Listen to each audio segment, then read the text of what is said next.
Hi പ്രിയപ്പെട്ടവരെ, അസ്സലാമു അലൈക്കും, നമസ്കാരം. എന്തൊക്കെ വിശേഷങ്ങൾ? ഇന്ന് നമ്മൾ ഒരു യാത്രാ അനുഭവം നിങ്ങൾക്ക് മുമ്പിൽ പങ്കുവെക്കുകയാണ്.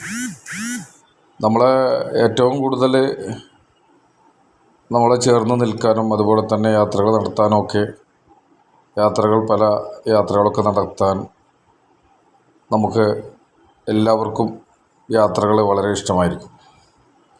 അതുപോലെ തന്നെയാണ് ഈ അടുത്ത് നമ്മളുടെ ഒരു യാത്ര കോഴിക്കോട് കടപ്പുറത്ത് കോഴിക്കോട് ബീച്ചിൻ്റെ മനോഹാരിതയിൽ നമ്മൾ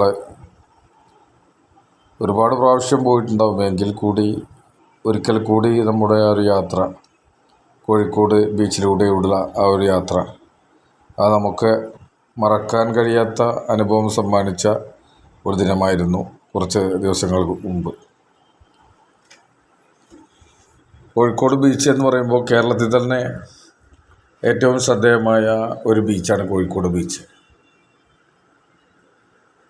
വൈകുന്നേരങ്ങളിൽ ആട്ടും പാട്ടവും അതുപോലെ തന്നെ ആഘോഷരാവുകൾ കൊണ്ട് ധന്യമാകുന്ന കോഴിക്കോടിൻ്റെ പെരുമ എന്ന് പറഞ്ഞാൽ ഭക്ഷണവും അതുപോലെ തന്നെ ആഘോഷങ്ങൾക്കുമൊക്കെ ഏറ്റവും ശ്രദ്ധേയമായ ഒരു സ്ഥലമാണ്. വൈകുന്നേരങ്ങളോടുകൂടി ആരവങ്ങളായി രാത്രി ഏറെ വൈകിയാണ് കോഴിക്കോട് കടപ്പുറം നിശ്ചലമാകുന്നത്. ആളുകൾ കൊണ്ട് വൈകുന്നേരങ്ങളിലാവുമ്പോഴേക്കും ആളുകൾ പല ഫാമിലികളൊക്കെ വീട്ടിൽ നിന്ന് വന്ന് ഭക്ഷണവുമായിക്കെ വന്ന് അവിടെ നിൽക്കുന്നതൊക്കെ ആയിട്ട് നല്ല ഈ ഒരു വലിയ തിരക്കുകളിൽ നിന്ന് കൊഴിഞ്ഞ് സമാധാന അന്തരീക്ഷത്തിൽ കടപ്പുറത്തെ ബീച്ചിലെ കാറ്റ് കൊണ്ട് സന്തോഷ നിമിഷങ്ങൾ പങ്കുവെക്കുന്ന ഒരുപാട് കുടുംബങ്ങൾ, ഫാമിലികൾ ഒക്കെ വരുന്നൊരു സ്ഥലമാണ് കോഴിക്കോട് കടപ്പുറം.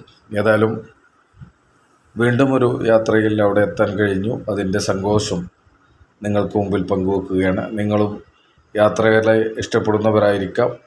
ഇതുപോലുള്ള സന്തോഷമുള്ള നിമിഷങ്ങൾ നിങ്ങൾക്കും ഉണ്ടാവട്ടെ. ഇനിയും ഇതുപോലുള്ള ഒരുപാട് യാത്രകൾ നമുക്ക് നടത്താൻ അള്ളാഹു തൗഫീക്ക് നൽകട്ടെ എന്ന് ആത്മാർത്ഥമായി പ്രാർത്ഥിക്കുകയാണ്. നമ്മളെ എത്ര പോയാലും എത്ര നമ്മൾ എത്തിയാലും വീണ്ടും വീണ്ടും നമ്മൾ പോകാൻ ആഗ്രഹിക്കുന്ന ഇതുപോലുള്ള സ്ഥലങ്ങൾ ആണ് നമുക്കിഷ്ടം.